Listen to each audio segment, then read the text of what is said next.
Patrick Litkey is here. He's originally from New York. He's now a student at the George Washington University and is a member of the College Democrats. Patrick.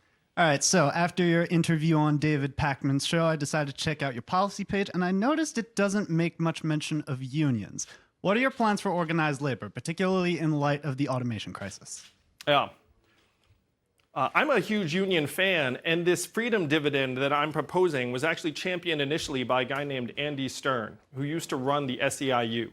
So if you look at his book, it's called Raising the Floor, imagine the most prominent labor union leader in the country saying the future of labor is no labor, we are screwed, and we need to move to another way of distributing value as fast as possible. So that's Andy Stern.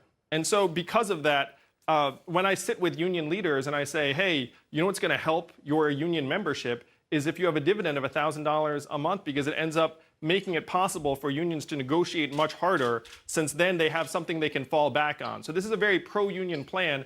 I'm a fan of the right to organize. I actually was just with Leslie Smith, a UFC fighter who was fired because she tried to organize, and I've been trying to help her bring her case here to D.C., actually.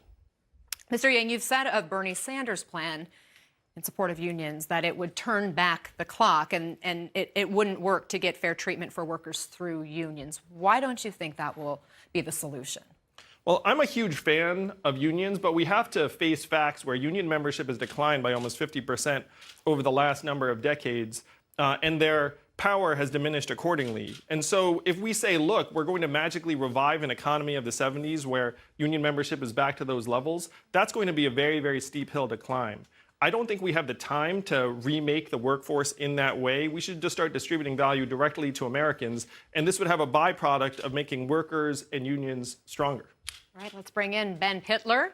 He works for a property management company here in Washington. Ben, what's your question? All right. Andrew, we need a candidate or a Democratic nominee who can not only back up their own ideas, but also stand their ground against Donald Trump's bullying tactics and call out his political circus. Prove to us, if you can, right now, that you can be emotional, passionate, and articulate to contend with Trump on the debate stage. Wow, so fun. So when I was in Iowa, someone came up to me and said he cannot wait to see me debate Donald Trump because I'm laser focused on the problems that got him elected, but I'm his polar opposite. And what I've been saying is the opposite of Donald Trump is an Asian man who likes math.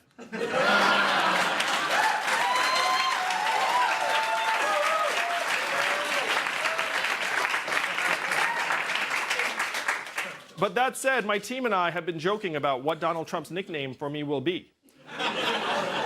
And we have come up with Comrade Yang.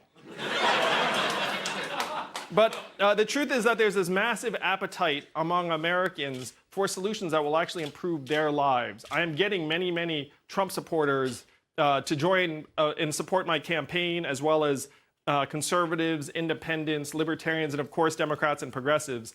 I am the candidate to beat Donald Trump because I'm focused on solving the problems that got him elected in the first place. All right, we're just getting started. We'll be right back with much more from CNN's Democratic Presidential Town Hall with Andrew Yang.